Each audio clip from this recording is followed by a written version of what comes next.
अस्सलाम वालेकुम नाज़रीन, मेरा नाम ज़ीशान साबिर है और आपका शुक्रगुज़ार हूँ कि आपने ये वीडियो देखने के लिए वक्त निकाला। नाज़रीन, 23 अक्टूबर 2022 को पाकिस्तान के नामवर सहाफ़ी अरशद शरीफ को कीनिया में शहीद कर दिया गया। पहले पाकिस्तान में उन पर मुतअद्दिद एफआईआर्स वगैरह हुईं, उसके बाद वो दुबई चले गए, दुबई से कीनिया और कीनिया में बिलाखिर उनको शहीद कर दिया गया, जिसके बाद पाकिस्तान में बहुत ज़्यादा ये बातें सुनने को मिली कि फ़लाँ ने करवा दिया, फ़लाँ ने करवा दिया। अरशद शरीफ पाकिस्तान का वो सहाफ़ी था कि शायद ही उसके कद का सहाफ़ी या पाकिस्तान की जो सहाफ़त है उसमें मौजूद हो। इन्वेस्टिगेटिव जर्नलिस्ट थे वो, इन्वेस्टिगेट करते थे मुख्तलिफ़ चीज़ों को और उसके बाद मुकम्मल हक़ाइक़ के साथ, एविडेंसेस के साथ उस पर बात करते थे। तनकीद करते थे सियासतदानों पर और इसके अलावा अपनी ज़िंदगी के जो आखिरी उनके महीने थे, उस पर उन्होंने अदलिया और उसके अदलिया पर तो कम, जो पाकिस्तान की इस्टेब्लिशमेंट है, उस पर बहुत ज़्यादा तनकीद की। उन्होंने शरीफ ख़ानदान के ख़िलाफ़ भी काम किया, उन्होंने ज़रदारी के ख़िलाफ़ काम किया, इवन कि इमरान ख़ान के ख़िलाफ़ उन्होंने बहुत ज़्यादा जो है वो शोज़ किए हुए हैं। वो आप आज भी उठाकर देख सकते हैं, जबकि लोग कहते हैं कि वो मतलब पीटीआई के बयानिए को सपोर्ट करते थे, पीटीआई के बयानिए को वो सपोर्ट नहीं करते थे। लेकिन जब वो पाकिस्तान में रेजीम चेंज हुआ, तो उस वक़्त उन्होंने एस्टेब्लिशमेंट पर जो है वो की अपना तनकीद की कि आप ये गलत कर रहे हैं, क्योंकि उनको नज़र आ रहा था कि एस्टेब्लिशमेंट अपना जो है गैर आइनी जो किरदार अदा करते हुए पाकिस्तान की एक मुनतखब गवर्नमेंट को हटा रही है, तो जिसकी वजह से उन्होंने उस पर तनकीद की और उस वक़्त की जो उनकी तनकीद थी वो पाकिस्तान तहरीक-ए-इंसाफ का जो बयानिया था उसको वो सपोर्ट कर रही थी। तो सिर्फ़ ये बात थी, इसके अलावा उन्होंने पाकिस्तान इमरान खान के खिलाफ भी बहुत ज़्यादा जो शोज़ किए हुए हैं। वो और एक अच्छा जो जर्नलिस्ट होता है उसकी निशानी भी यही होती है कि जो दूसरों को जो गलत चीज़ होती है उसकी निशानदेही करता है, उस पर तनकीद करता है, अच्छी चीज़ को वो एप्रिशिएट करता है और डंके की चोट पे वो एप्रिशिएट भी करता था और उस पे तनकीद भी करता था और उस लेवल का सहाफ़ी आज की सहाफ़त में मुश्किल से ही हमें मिल सकता है और उनको शहीद कर दिया गया था कीनिया में। किसने करवाया? ये सारा कुछ मैं आपको आज इस वीडियो में बताता हूँ। मुकम्मल हक़ाइक़ के साथ आपको बताऊँगा कि किस तरह अरशद शरीफ को पाकिस्तान में निकलने पर मजबूर किया गया और उसके बाद उसको शहीद किसने कराया। ये एक होता है ओपिनियन के फलाँ ने करवाया, ये सबको पता है कि किसने करवाया और सब इस पर बातें भी करते हैं। लेकिन मेरे ख़्याल से जब तक आपके पास सबूत नहीं है उस चीज़ का कि किसने शहीद करवाया, तो ये कहना कि फलाँ ने शहीद कराया, तो ये दोनों की इंसल्ट है। जिस पर आप इल्ज़ाम लगा रहे हैं उसकी भी और जो शहीद हुआ उसकी भी, कि आप ऐवें ही आपको पता भी नहीं और आप बस बातें करी जाएँगे, फलाँ ने करवा दिया, फलाँ ने करवा दिया। मैं आपको एविडेंसेस के साथ यहाँ पे बताता हूँ कि किसने उनको शहीद करवाया। जिस वक़्त अरशद शरीफ शहीद हुए ना, तो उस वक़्त पाकिस्तानी गवर्नमेंट ने एक इन्वेस्टिगेटिव टीम बनाई, एफएफटी के नाम से, फैक्ट्स फाइंडिंग टीम, जिसमें 2 जो पुलिस ऑफ़िसर्स थे, उनको आला पुलिस ऑफ़िसर थे, उनको शामिल किया गया उस टीम में कि वो इस सारे जो फैक्ट्स हैं उसको इकट्ठा करें। उन ऑफ़िसर्स के नाम थे, एक का नाम डॉक्टर मोहम्मद अतर था, जो कि डायरेक्टर थे एफआईए के, और दूसरे का नाम उमर शाहिद हामिद और जो कि डिप्टी डायरेक्टर थे आईबी पुलिस के। इन दोनों को इस टीम में शामिल किया। यहाँ पे गलती ये हुई गवर्नमेंट से, शहबाज शरीफ साहब की गवर्नमेंट थी, राणा सनाउल्लाह इंटीरियर मिनिस्टर थे। गलती ये हुई कि शायद उनसे ये इंडिपेंडेंट थे ये पुलिस ऑफिसर, इनको लगा दिया। जबकि उनको चाहिए था कि कोई अपने बंदे लगाते, उन्होंने इनको लगा दिए। इन्होंने भी कोई किसी किस्म की नई फाइंडिंग नहीं की केस में। इन्होंने महज़ जो ये सारी जो है तफ़सीलात को इकट्ठा करना शुरू किया और जो-जो फैक्ट्स सामने आए, वो इन्होंने लिख कर रिपोर्ट बनाकर गवर्नमेंट को दे दी। That's it.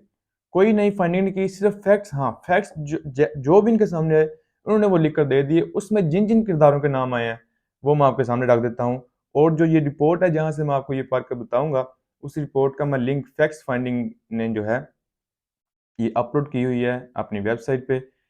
उस रिपोर्ट का लिंक जो है सॉरी, फैक्ट्स फोकस वेबसाइट का नाम है। वो लिंक मैं आपको डिस्क्रिप्शन में दे देता हूँ, वहाँ से जाकर आप इस लिंक पे क्लिक करें और आप वो रिपोर्ट पढ़ भी सकते हैं और इसके अलावा मैं आपको स्क्रीन पर दिखा भी दूँगा। जिस वक़्त ये किया ना उन्होंने, इन्वेस्टिगेट करना शुरू किया, तो उन्होंने देखा कि पाकिस्तान में इन पर दर्जनों एफआईआर्स हो चुकी थी अरशद शरीफ पर। तो उन्होंने सबसे पहले ये देखना शुरू किया कि ये आखिर ये एफआईआर्स किसने करवाई, किस नैयत की थी और इसका मकसद क्या था। तो पता चला कि ये एफआईआर्स जो हैं, ये बगावत की एफआईआर्स थीं। ये थीं कि आपने गद्दारी की एफआईआर्स थीं और जिनकी सज़ाए मौत और उम्र कैद, इस किस्म की सज़ाएँ हैं, इस किस्म के सेडिशन के जो है दफ़ात उनकी एफआईआर्स में मौजूद थे। तो उन्होंने जो मुख्तलिफ लोगों से राब्ता करने की कोशिश की, तो किसी ने भी राब्ता नहीं किया। मुद्दई जो थे, जिन्होंने एफआईआर्स करवाई थी, तो किसी ने आगे से राब्ता नहीं किया, एक्सेस नहीं थी उनकी। एक जो एफआईआर थी वो एसएचओ ने करवाई थी। एसएचओ ने अपनी मुद्दईयत में एक एफआईआर अरशद शरीफ पर जो है वो दर्ज की थी। अब ये उनसे गलती में हो गया उस वक़्त, या जो भी हुआ, अब वो तो नहीं भाग सकता था, वो एक सरकारी मुलाज़िम था। तो उसको तलब किया गया, वो इस टीम के सामने पेश हुआ। तो उससे जब उन्होंने पूछा कि आपने ये क्यों इन पर एफआईआर की और इसकी वजह क्या थी, तो जिस पर उन्होंने क्या जवाब दिया, वो आपको मैं स्क्रीन पर उस रिपोर्ट जो कि हुकूमत पाकिस्तान ने एक टीम बनाई थी, उसकी रिपोर्ट में ये लिखा हुआ है, वो आप स्क्रीन पर भी देख लें। और इसके अलावा मैं आपको पढ़ के भी सुना देता हूँ। इसके अलावा आपको लिंक भी दिया गया है, आप लिंक से जाकर ये मुकम्मल रिपोर्ट जो है पढ़ भी सकते हैं। अच्छा जी। SHO Memon Goth Mr. Atikur Rahman appeared before the FFT on 29 H. FIA headquarters at FIA headquarters. He told that SSP Malir Arfan Bahadur called him to reach ISI office near Lucky Star, Karachi. There were three officers already, and it was asked to register the case against Arshad Sharif, Imad Yusuf, and others. इसमें लिखा हुआ है कि SHO Memon गोत जो थाना था, वहाँ का SHO जिसका नाम था अतीकुर रहमान, उसको बुलाया गया। उससे पूछा गया कि आपने ये क्यों एफआईआर दी, तो उसने कहा कि मुझे मेरे एसएसपी ने कॉल की। एसएसपी का नाम मलीर इरफान बहादुर है, जो कि रैंक में एसएचओ से बड़ा होता है पुलिस में। उसने कहा कि मेरे जो बड़ा ऑफिसर था मुझसे, उसने मुझे कॉल की। उसने कहा कि आईएसआई के हेडक्वार्टर तुम पहुंच, आईएसआई के ऑफिस जो कराची में है लकी स्टार के नज़दीक, वहां पर तुम पहुंचो। कहता मैं वहां गया, वहां पर ऑलरेडी जो है 3 ऑफिसर्स मौजूद थे, जिन्होंने मुझे कहा कि आप अरशद शरीफ, इमाद यूसुफ और इसके अलावा जो एक और शो में था फैसल वाबडा, इनके खिलाफ आप, सॉरी फैसल वाबडा नहीं, उनका नाम था शहबाज गिल, शहबाज गिल, इन तीनों के खिलाफ आप जो है मुकदमात दर्ज करें। एसएचओ कहता है मुझे मेरे एसएसपी ने कॉल की और उसने कहा कि आईएसआई के ऑफिस में जाओ। मैं वहां पे गया, वहां पर 3 अफसर मौजूद थे, जिन्होंने मुझे कहा कि आप अरशद शरीफ के खिलाफ ये केस फाइल करें, और उसके बाद मैंने ये केस फाइल किया। पहला पॉइंट। दूसरा पॉइंट, अब फिर ये फैक्ट्स फाइंडिंग की टीम में ये फिर एफआईआर के मुतालिक लिखा कि all the FIR registered with due process of law, कि गैर कानूनी तौर पर ये मुकम्मल जो तमाम जो थी एफआईआर अरशद शरीफ के खिलाफ, ये गैर कानूनी तौर पर दर्ज की गई थी। इसके बाद आ जाए फैसल वावडा। आपको याद हो कि जब ये शहादत हुई उनकी, तब डेड बॉडी पाकिस्तान में नहीं आई थी, तो फैसल वावडा ने एक प्रेस कॉन्फ्रेंस की, जी मुझे सब किरदारों का पता है, मुझे पता है किसने शहीद करवाया है, मैं सारे एविडेंस दूंगा, मुझे जब भी अदालत बुलाएगी या कोई टीम बुलाएगी इन्वेस्टिगेटिव, तो मैं सारा कुछ उनके सामने रखूंगा, मुझे अलिफ से लेकर ये तक पता है। ये आपने सुना होगा, ये फैसल वावडा के अल्फाज थे। और मुमकिन तौर पर वो इमरान खान के मुतालिक इशारा कर रहे थे कि शायद इमरान खान ने ही कुछ ऐसा करवाया है। अच्छा, फैसल वावडा को जब उन्होंने बुलाया, फैसल वावडा ने 236 नंबर पॉइंट है, और फैसल वावडा ही appeared before the FFT FIA headquarters Islamabad and told the FFT that FFT facts finding team he will respond to question in writing। उन्होंने कहा कि लिख कर सवाल दें तो फिर मैं इसका जवाब दूंगा। The FFT gave question in listing 7 questions. The copy of question was received by Wavda in person. He also conducted press conference after the meeting and told all evidences that he has sorry, and told media persons that he is cooperating with the members of the FFT and will provide all evidences that he has with him related to killing of Arshad Sharif in Kenya. After a few days, he was again contacted on his number and he did not respond. उन्होंने बुलाया तो फैसल वावडा ने उनको कहा कि वो लिख कर जवाब देंगे, आप सवाल लिख कर दें उन्हें, तो मैं अपने मतलब वकील वगैरह से रब्ता करके तो लिख कर आपको दूंगा। उन्होंने कहा, एफएफटी टीम कहती है कि हमने उनको क्वेश्चन लिख कर दे दिए, और उसके बाद उन्होंने बाहर जाकर एक प्रेस कॉन्फ्रेंस भी की कि मैं जी मुकम्मल तौर पर जो है कॉपरेट कर रहा हूँ, तमाम एविडेंस इनको दूंगा। कुछ दिन बाद फैसल वावडा की जानिब से कोई जवाब नहीं आया, तो कुछ दिन बाद फैक्ट फाइंडिंग टीम ने दोबारा उनसे रब्ता करने की कोशिश की, तो उन्होंने कोई जवाब नहीं दिया। उन्होंने कॉल वगैरह की तो उन्होंने कोई रिस्पॉन्ड नहीं दिया। ये एफएफटी की टीम, जो कि हुकूमत पाकिस्तान ने उस वक्त की हुकूमत मियाँ मोहम्मद शहबाज शरीफ, नून लीग और पीडीएम की थी, उसकी हुकूमत ने ये टीम बनाई थी। वो टीम ये कह रही है कि फैसल वावडा ने फिर उनके साथ कोई रब्ता नहीं किया। आखिरी पॉइंट पर आए, और जिसके बाद मेरे ख्याल से कोई भी इसमें शक नहीं रहेगा कि ये किसने ऐसा करवाया, किसने कत्ल करवाया अरशद शरीफ का, और कौन इसके पीछे था। आखिरी पॉइंट मैं आपको बताता हूँ कि वकार और खुरम, आपने 2 नाम सुने होंगे, ये आपने पहले भी कहानी में सुने होंगे कि ये 2 भाई थे और जिनके पास अरशद शरीफ कीनिया में जाकर रहा, जो कि मेज़बान थे अरशद शरीफ के। वहाँ पर कीनिया में भी ये टीम गई एफएफटी की, वकार से रब्ता किया, उनसे मुख्तलिफ किस्म के क्वेश्चन किए, और उन्होंने वक़ार ने ये बताया कि पाकिस्तान में मुख्तलिफ सियासतदान और इसके अलावा आईएसआई का एक ऑफिसर है, सेक्टर कमांडर है इस्लामाबाद के, वो उनके साथ जो है उनके मतलब जानने वाले हैं वक़ार के। पहले उसने ये तस्लीम किया। उसके बाद जब एफएफटी की टीम ने उनसे वक़ार से कहा कि आप ये जिस बिल्डिंग में ये अरशद शरीफ रहता था वो बिल्डिंग थी वक़ार की। तो उन्होंने कहा कि इस पे मुख्तलिफ मकामात पर कैमरेज़ लगे हुए हैं।